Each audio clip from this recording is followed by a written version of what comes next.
So as I said, we're doing Think and Grow Rich. You can read along in your own copy. If you don't have a copy, look at the PDF Google Doc that I have set up, and starting on page 23. As soon as I can get my PDF to cooperate. Here we go. Let's get started. 3 feet from gold. One of the most common causes of failure is the habit of quitting when one is overtaken by temporary defeat. Every person is guilty of this mistake at one time or another. An uncle of R.U. Darby was caught by the gold fever in the gold rush days and went west to dig and grow rich. He had never heard that more gold has been mined from the brains of men than has ever been taken from the earth. He staked a claim and went to work with pick and shovel. The going was hard, but his lust for gold was definite. After weeks of labor, he was rewarded by the discovery of the shining ore. He needed machinery to bring the ore to the surface. Quietly, he covered up the mine, retraced his footsteps to his home in Williamsburg, Maryland, told his relatives and a few neighbors of the strike, then got together money for the needed machinery, had it shipped. The uncle and Darby went back to work the mine. The first car of ore was mined and shipped to a smelter. The returns proved they had one of the richest mines in Colorado. A few more cars of that ore would clear the debts. Then would come the big killing in profits. Down went the drills. Up went the hopes of Darby and Uncle. Then something happened. The vein of gold ore disappeared. They had come to the end of the rainbow, and the pot of gold was no longer there. They drilled on, desperately trying to pick up the vein again, all to no avail. Finally, they decided to quit. They sold the machinery to a junk man for a few $100s, took the train back home. Some junk men are dumb, but not this one.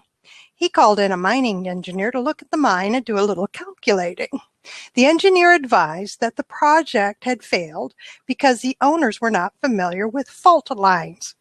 His calculation showed that the vein would be found just 3 feet from where the Darbys had stopped drilling.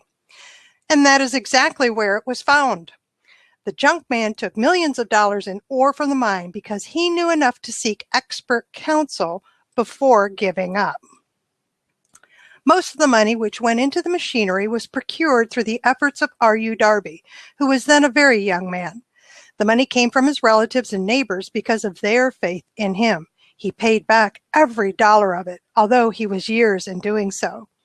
Long afterward, Mr. Darby recouped his loss many times over when he made the discovery that desire can be transmuted into gold. The discovery came after he went into the business of selling life insurance. Remembering that he had lost a huge fortune because he stopped 3 feet from gold, Darby profited by the experience in his chosen work by the simple method of saying to himself, I stopped 3 feet from gold, but I will never stop because men say no when I ask them to buy insurance. Darby is one of a small group of fewer than 50 men who sell more than $1 million in life insurance annually. He owes his stickability to the lesson he learned from his quitability in the gold mining business. Before success comes in any man's life, he is sure to meet with much temporary defeat and perhaps some failure.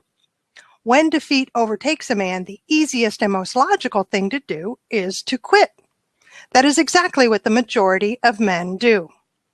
More than 500 of the most successful men this country had ever known told the author their greatest success came just one step beyond the point at which defeat had overtaken them. Failure is a trickster with a keen sense of irony and cunning. It takes great delight in tripping one when success is almost within reach. A 50-cent lesson in persistence. Shortly after Mr. Darby received his degree from the University of Hard Knocks and had decided to profit by his experience in the gold mining business, he had the good fortune to be present on an occasion that proved to him that no does not necessarily mean no. One afternoon, he was helping his uncle grind wheat in an old-fashioned mill. The uncle operated a large farm on which a number of colored sharecrop farmers lived. Quietly, the door was opened and a small colored child, the daughter of a tenant, walked in and took her place near the door. The uncle looked up, saw the child, and barked at her roughly. "What do you want?" Meekly, the child replied, "My mammy say send her 50 cents. "I'll not do it," the uncle retorted. "Now you run on home."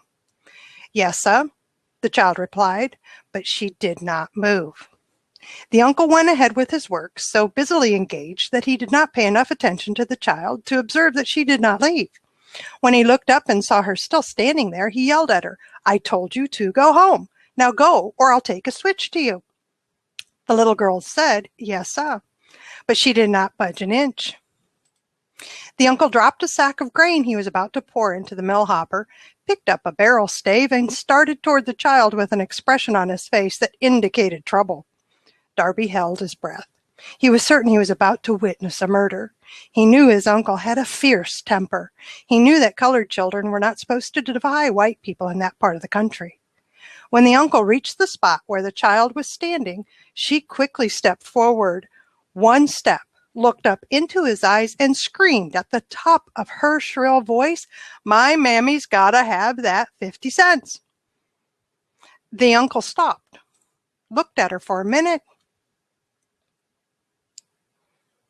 then slowly laid the barrel stave on the floor, put his hand in his pocket, took out $50 and gave it to her. The child took the money and slowly backed toward the door, never taking her eyes off the man whom she had just conquered. After she had gone, the uncle sat down on a box and looked out the window into space for more than 10 minutes. He was pondering with awe over the whipping he had just taken. Mr. Darby, too, was doing some thinking. That was the first time in all his experience he had seen a colored child deliberately master an adult white person. How did she do it? What happened to his uncle that caused him to lose his fierceness and become as docile as a lamb? What strange power did this child use that made her master over her superior? These and other similar questions flashed into Darby's mind, but he did not find the answer until years later when he told me the story. Strangely, the story of this unusual experience was told to the author in the old mill, on the very spot where the uncle took his whipping. Strangely, too, I had devoted nearly a quarter of a century to the study of the power which enabled an ignorant, illiterate, colored child to conquer an intelligent man. As we stood there in that musty old mill, Mr. Darby repeated the story of the unusual conquest and finished by asking, "What can you make of it? What strange power did that child use that so completely whipped my uncle?" The answer to his question will be found in the principles described in this book. The answer is full and complete. It contains details and instructions sufficient to enable anyone to understand and apply the same force which the little child accidentally stumbled upon. Keep your mind alert, and you will observe exactly what strange power came to the rescue of the child. You will catch a glimpse of this power in the next chapter. Somewhere in the book, you will find an idea that will quicken your receptive powers and place at your command for your own benefit this same irresistible power. The awareness of this power may come to you in the first chapter, or it may flash into your mind in some subsequent chapter. It may come in the form of a single idea, or it may come in the nature of a plan or a purpose. Again, it may cause you to go back into your past experiences of failure or defeat and bring to the surface some lesson by which you can regain all that you lost through defeat. After I had described to Mr. Darby the power unwittingly used by the little colored child, he quickly retraced his 30 years of experience as a life insurance salesman and frankly acknowledged that his success in that field was due, in no small degree, to the lesson he had learned from the child. Mr. Darby pointed out, every time a prospect tried to bow me out without buying, I saw that child standing there in the old mill, her big eyes glaring in defiance, and I said to myself, I've got to make this sale. The better portion of all sales I have made were made after people had said no. He recalled, too, his mistake in having stopped only 3 feet from gold. But, he said, that experience was a blessing in disguise. It taught me to keep on keeping on.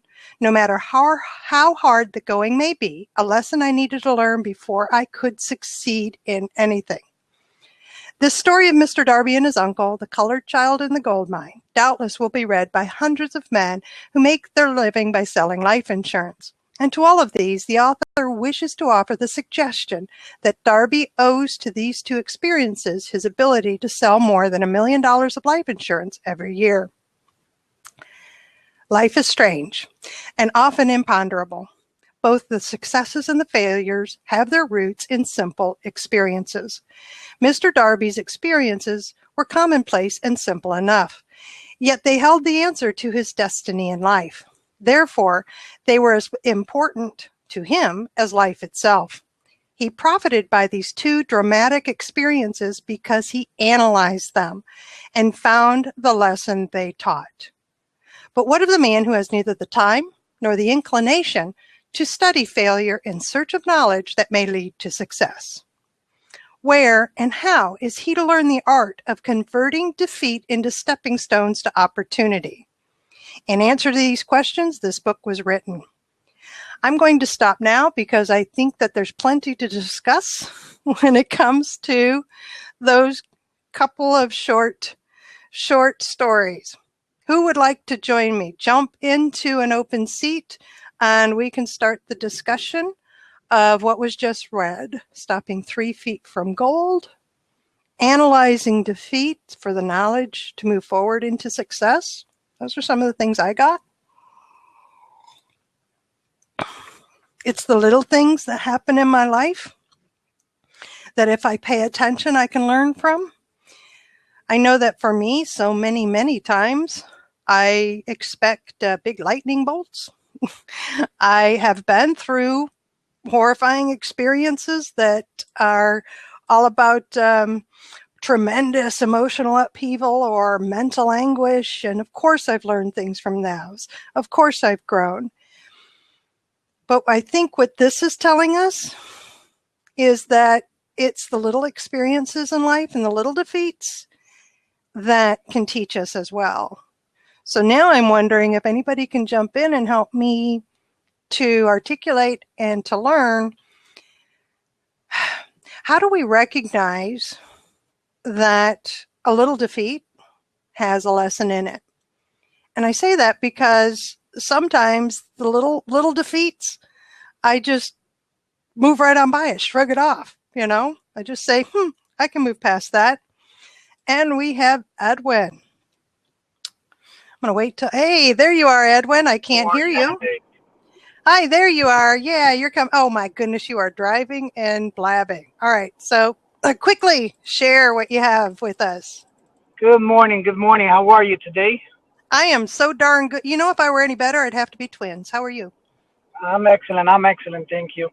I just wanted to give you a little feedback on what you just said last. Mm-hmm. How can I help? How can we help you recognize how to turn a defeat?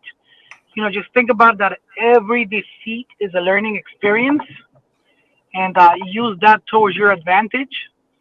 So if we don't fail at something, that means that we're not gonna win at something. That's one of my mottos. So every time I start a new business or start a new idea or I set myself out to do something, I set myself a failure because, if I fail, that means that I'm going to succeed when I try it again. And, that's one of my main things, try to succeed, look at failures as an option. And then when you're not afraid of failure, then you always are going to succeed. Oh, I like that. So this is what I'm hearing you say, the way I heard it, is that how do I know I've succeeded if I haven't failed? What do I have it to compare it to? Correct, exactly. Oh. And you'll notice that the more times that you fail, the better you get at the same thing that you repeat. So once you fail once, let's say, a race. Mm-hmm. The first time you might fail, you might make a 3 mile in 20 minutes. The second time, you're still not going to win, but your time is going to be shorter. So that means every failure, it gets you a step closer to success. Wonderful. Love that, Edwin. Thank you. Do you go by Edwin or Ed? Edwin. All right. Edwin, thank you so much for joining us on here. I've got another open seat if somebody would like to jump in and respond with their own views of what Edwin just shared about you. How do you know you've succeeded if you haven't failed, and how to turn failure into defeat, as well as what we had just read, which is recognizing, and here, Edwin, here's one for you, persistence, because those were the two short stories that were shared to us through Napoleon Hill.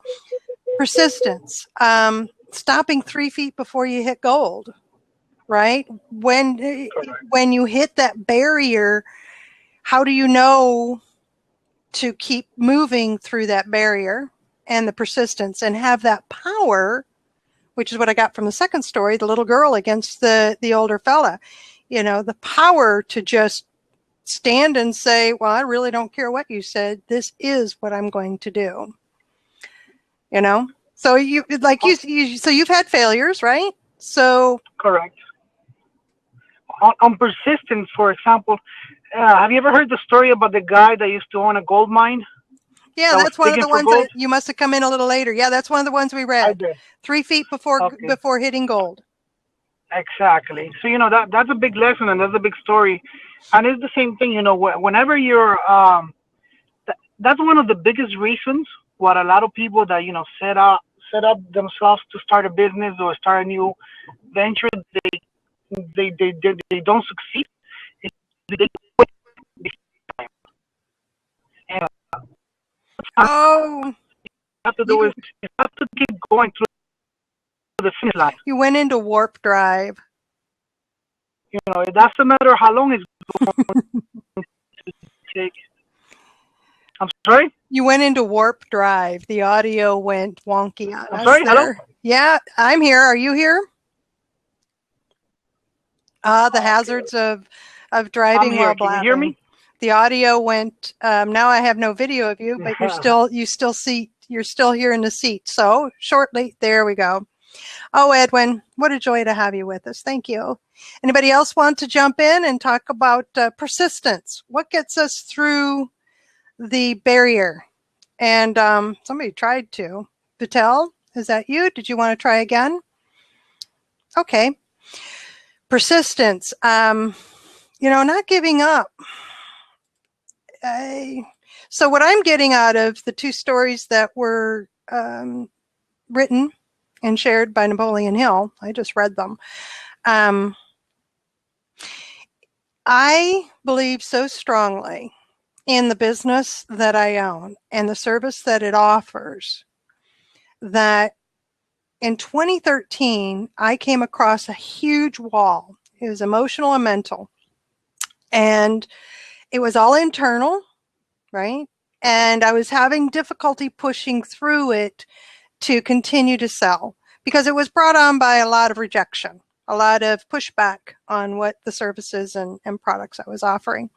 And against me, because people buy from people they know, like, and trust. So, of course, I was taking a lot of that personally. So in 2013, I seriously considered, I looked at the books and said, I may as well just shut down. So what's the alternative? And I started going through listing the pros and cons of keeping the business open versus what am I going to do if I don't have a business, right? And I think that that's one of the 3 feet short of gold examples that I can share where I'm at the wall and I am admitting defeat. I'm admitting it. I'm ready. I just give up.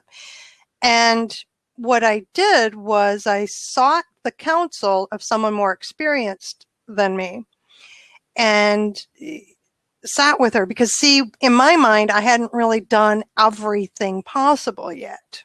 That's one of the things that came out of looking at the pros and the cons of shutting down the business. Hi, Sean. Good to have you here. Jump on if you're up for it. I know your wife, but meaning you might wake her up.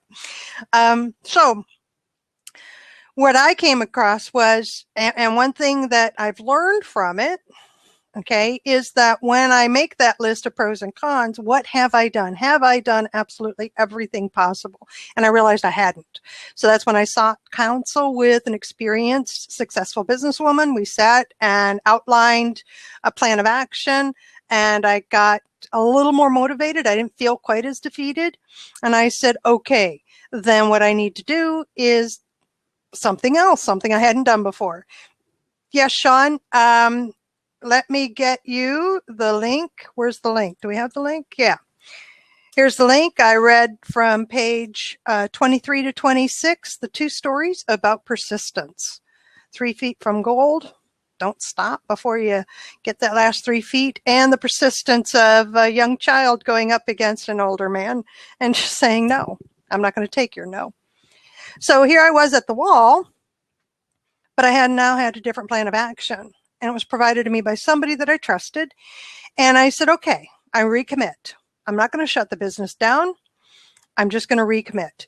And I did. And I followed her instructions of what I needed to do next to get me moving forward. Oh, Sean, I can talk miracles. Yeah. This is just business at the moment, though. So got over the wall. And I got over the wall because of action. And I think that that is the secret. That's one of that my secret, if you will, of what I got out of those 2 stories is that, coming on, Sean, what I got out of those 2 stories was that it didn't have to be my plan of action. I could take her plan of action and put it to use, and it worked. That was 2013. I didn't shut down the business.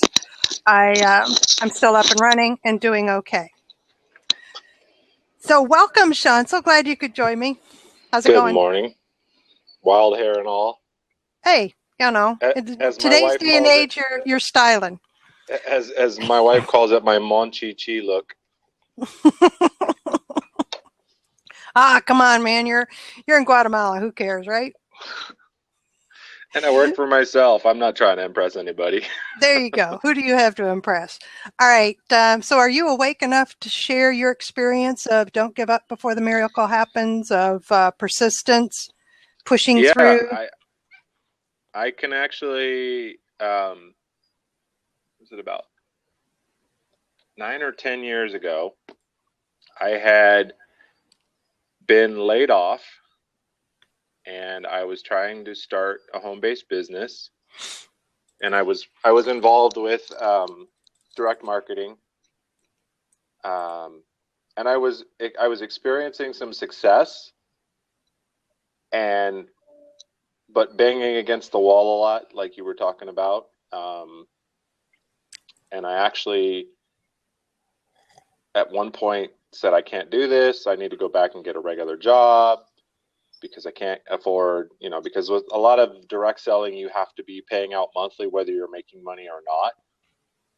And because I hadn't built it strong and stable, I hadn't built a good foundation for my business, one shift happened and the whole thing collapsed on me. And so I gave up. I said, let's go back to the comfortable way, where I can go get a job and know that the check's going to come in every Friday. I know I can go to work at this time and get off at this time and the checks roll in. But what that did for me this time when I decided to start a home-based business, and I've had a couple brick and mortar businesses as well, is it's given me this really strong, I'm really clear and strong on my why, and I'm approaching it like a pit bull. I like to use that analogy because a pit bull will bite on and will lock its jaw and will not let go under any circumstances. So I'm really, the thought, the words I quit are not in my vocabulary anymore. I will grind and grind and grind, knowing that eventually I'll get through that wall. Now, how do you know that? I am, I'm working a lot smarter and aligning with more people like you shared. Yeah. That I can learn from their mistakes, grow from their expertise to be better at what I do. That's what I was going to ask, is that, you know, we can grind and and the grind gets rough. Mm-hmm. It does. And so what I heard was that I have my end goal in mind, my ultimate end goal. That's what I'm working towards. But when it's way out here and I'm way back here, that's why it was so easy for me to have defeat or feel it. But also, I wasn't surrounded by good people that I could follow. So left to my own devices and left inside my own head and left without any of you right now sitting in your home sharing with us just by your mere presence, I would quit. So having the mentality of I will continue to dig, I'm willing to do the grind and continue to dig, combined with I'm now surrounded by people who are interested in moving forward themselves. So I have that energy to take with me and confidence that I am doing what I want to do. And in the end, I'm going to benefit, as will the other people I'm involved with. I'm just kind of free flowing at the moment. That's what I'm hearing you say, that we have to keep going forward, but I can't do it by myself. Right. Well, and actually we had a perfect, I was on a blab last night on having a champion mindset. Mm-hmm. And the person who was leading the blab was actually sharing, you know, you need to have people that are ahead of you that can pull you. And then you want to have people that are behind you. Good morning, Miss Janet. People behind you that will push you. Oh, I like that. And what I added to that was, yes, you want the people ahead that are pulling. You want the people behind are pushing. But you want the ones alongside you that'll grab your arm, they'll lock arms and say, let's do this. Yeah. And that's the one that I didn't have. I had the ones ahead that I could follow. The ones behind those are my family and my friends that think I'm the most awesome thing that's come into their life, which is fabulous, except that's all you get is, Right. Is mom. It's going to mom and she says, well, Charlene, you're just beautiful. Who cares? Just you're wonderful. Well, I love that, Mom, but I need a little more. So, I do. I love that. But that's why I come to you, but I need more. And this, what I'm doing, what we are doing right now, thank you so much, everybody, for joining me on this blab. You're confirming that I'm on the right path of what I want to do, which is for all of us to share an experience of reading a bit and learning from each other, from somebody else who did the study, who's got the proof, and let's see what we can do for the day. And that's where this is an example of what locking the arms is for me. I do it physically in person. I have people that are on my side doing that. I have people online that over the years I've built up a network of very tight-knit inner circle that I have, and then the extended circle of which every one of you are now a part of. So thank you. Thank you, Sean. That was terrific. Anybody else want to jump in? Yes. I'm going to, is it D'Alessandri or Dale? It's a real easy to mangle names. Or Vito.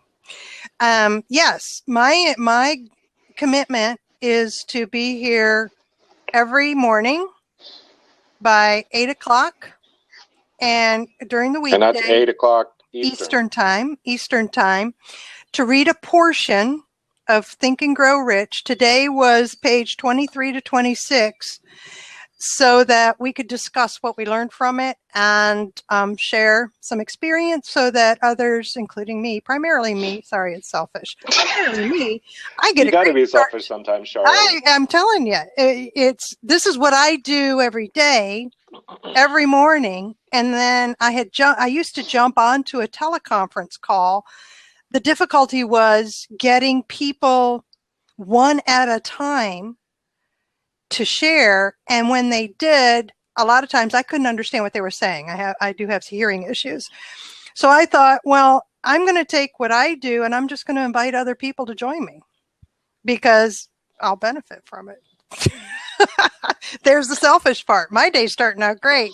And the other selfish part is knowing that every one of your days is going to start out great, Right. like this, because you're a part of it. And you're confirming for me, thank you everybody, that I'm doing the right thing. I know I am. And on the selfish part, I really strongly believe that if you don't take care of yourself, and if you're not growing and engaging like this, then you have nothing to offer your potential clients. That's it. I can't give that which I don't have. Exactly. And so if something that I learned many, many, many years ago, and when I work with broken, and some are broken, but most are just wounded people in my volunteer efforts. When I work with them, what I share with them is that, it's all well and good that you want to give, but that's because you want to avoid cleaning your own house. And that's really nice, except again, you've got to clean your own house. So let's get your side of the street clean. Let's get your inside of the house cleaned up. Yeah. Gotta have your house clean, your belly full. Yeah. Let's take care of the needs of who you are. And then you can start giving a little. And sometimes it's as simple as you get to share with somebody else that you have to have your own house clean first. Because now you can say that because you've done it. So, yes, that's what I call selfish. Self-centered is a completely different. That means that you don't matter, and that's just not true to me. Yeah, everybody in the room right now, it matters to me. Selfish has its place. Self-centered. There is no place in my world for that. Okay. Yes, I was going to say, Janet, I know it's a big commitment. It is. And I have to, I admit fully that I was going to give it a week. If nobody showed up, it wasn't going to happen. So that's why I'm so thrilled everybody's stopping by. 11 viewers right now, so yeah, not doing bad. And had 41 come through. So somebody's getting something out of this beyond me and beyond Sean. What I'm also going to be doing is I'm going to be throwing it up onto a YouTube channel and then eventually putting it onto a website for those who come to the website. And that way you can see the archived discussions and maybe get something from it. Most of them are going to run just under an hour. Today's I'm going to have to cut short at 15 till because I am conducting a workshop at 9 o'clock Eastern time. I'm doing a virtual workshop, and so I need that 15 minutes. Is that the LinkedIn one, Charlene? That is doing social selling on LinkedIn. And, I've got people's coming. So, I must be there and honor that commitment. And Don Jacks, in midair, we are to put our own breathing mask on first. You are absolutely right. I can't help anybody if I'm trying to suck air, right? But if I breathe easy, then I can help others. Absolutely. So for those who just joined, the portion of the book that I read, Think and Grow Rich, page 23 to 26, are the two stories about don't stop, stopping 3 feet from gold, and persistence. And the combination thereof was defeat. What is it to me? Now I can go into what does defeat really mean? Well, Alessandro, I'm not sure that it's a mastermind in terms of there's people that are sharing, and because we're sharing, we're all going to get something more than what we thought. So in that sense, it is, but I'm leery of. I'm not going to call it a mastermind, and that's because I actually do conduct mastermind groups that have that are much more specific goals. Yeah, they're all goal-oriented accountability groups. So if that's the way you want to call it, that's fine. I'm calling it a morning mindset. And it's because it's getting my day prepped and ready, getting me prepared to move forward with the day. I got to tell you, yesterday was awesome. A handful of you between Mike and Sean coming on, even just to listen, was great. So that Masad, who came on and joined me for the conversation, was terrific, like Edwin did earlier. So I'm benefiting from it, and I'm glad everybody else is too. So yes, it's a big commitment. You guys are confirming that I'm on the right track and sharing it this way, and I'm glad.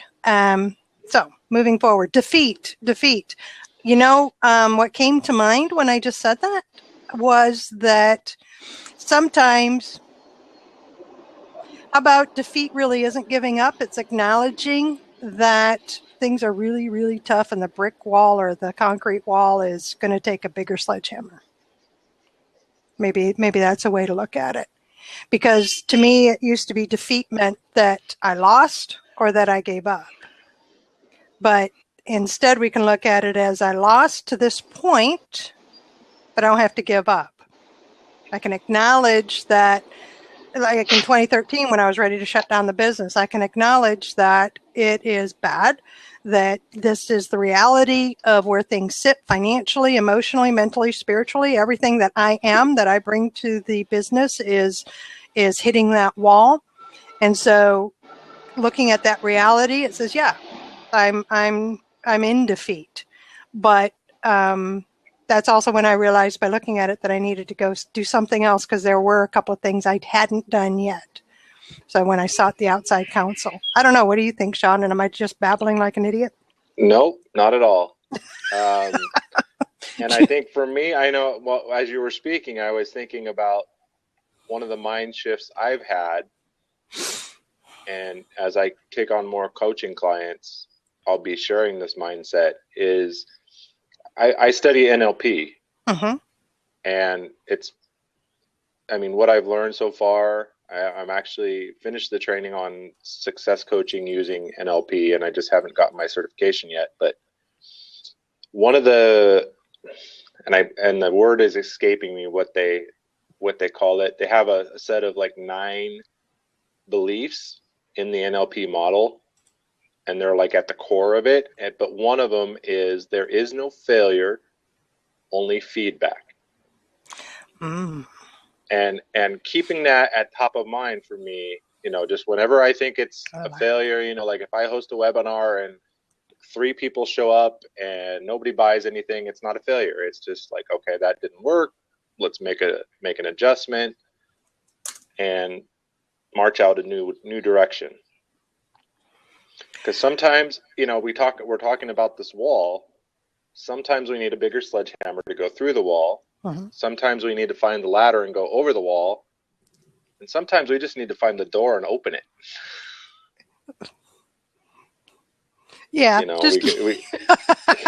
got the visual that you're standing here and there I am 3 feet away from the knob that opens the door or the switch that opens the door, right? Right. Oh, great visual. And that was a concept that I actually picked up. The wall. It was a book on marriage and love. Mm-hmm. It was called Love is a Decision, and it talked about in our relationships we tend to have the first 2 levels of communication. We dally in the shallow end because there's this big wall before the 3rd level that's called conflict. And our nature is to shy away from the conflict because it's a scary, painful thing. But what the book was saying is that in that wall is a door. We just have to find it. And then we can go, if we don't shy away from conflict, we can find the door, get through the wall, and go into deeper conversation. And I think, like everything else, it applies. I really stick by the thought that we're not compartmentalized. We don't have our business life and our personal life and our spiritual life and our emotional. We're holistic beings, and everything affects everything else. Yes, see, that's what I learned in 2013. Honestly, that's what up until then, that was one of the things I had tried to do, was to compartmentalize. I tried to have Search by Burke, where I was in the background and the team. It was always about we, and it was always about the team in it, and that's the way it was always presented. And that's the way I always thought of it. So that when I hit the big wall, all right, my halogen light bulb people, this is how I work. So my big wall was almost too difficult to overcome because I didn't see myself as connected to the outcome, connected to the business. It was a part of me, but it wasn't an integral part of me. Today it is. Today I am Search by Burke. It has my name on it. Grow because you know. That's for individuals, and it's all because I'm all about you grow once you know, right? Okay. So that was some more random blabbing. And Alessandri, I've read it, I can tell you, at least 4 times. But, sweetie, I'm over 50. So it's been over a span. And this is the kind of book that needs to be studied, not just read. And that's the other thing I've learned. I have 3 minutes. So, I have to cut this short, and I'm going to have to shut the blab down simply because I'm the host and that's the way it works. I wish it were different, but it's, like I could hand it over to somebody and you all could keep discussing and then I could watch the recording later. Someday. Yeah, that's bound to come. That's bound to come where the control can be turned over. But for now, this is 45 minutes of reading just a little bit and some what I think is great discussion.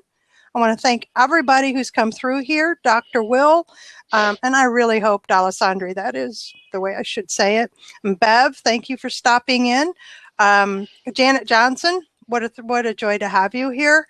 Andrea, whomever, next time, why don't you jump on with us? Opera Realtor, how cool is that? I love that. And Don, some great input from Don. So yes, I'm very, very glad. And don't forget Mike. Oh, never forget Mike. Mike, if I could star you more than once, I would. Thank you, sweetie. So glad you're here. Vito. Yeah, I can do Vito. All right. Vito's nice and easy. Yes, that I can do.